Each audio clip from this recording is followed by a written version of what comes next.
മഹാനായ ഗൗസുൽ ആദം അഷ്ശൈഖ് അബ്ദുൽ ഖാദിർ അൽ ജീലാനി ഖദ്ദസല്ലാഹു സിർറഹുൽ അസീസ്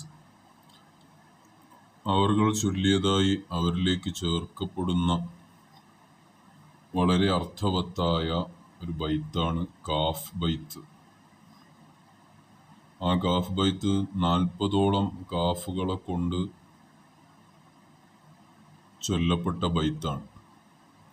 കഫാക റബ്ബുക കം യക്ഫീക വാകിഫതൻ കിഫ്കാഫുഹാ കകമീനിൻ കാന മിൻക ലിക തകുറു കറൻ കകറിൽ കറി ഫീ കബിദി തഹ്കീമു ശക്ശകതൻ കല്ലത് ലകൽ കലിക കഫാക മാ ബി കഫാകൽ കാഫു കുർബതഹു യാ കൗകബൻ കാന തഹ്കീ കൗകബൽ ഫലക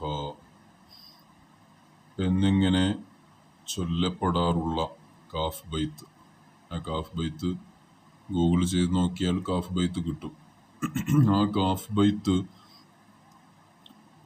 രാവിലെ പ്രഭാതത്തിൽ 7 പ്രാവശ്യം, പ്രദോഷത്തിൽ 7 പ്രാവശ്യം ചൊല്ലിയാൽ അവന് കണ്ണേറും സെഹറും അതിൽ നിന്നും സംരക്ഷണം ലഭിക്കും.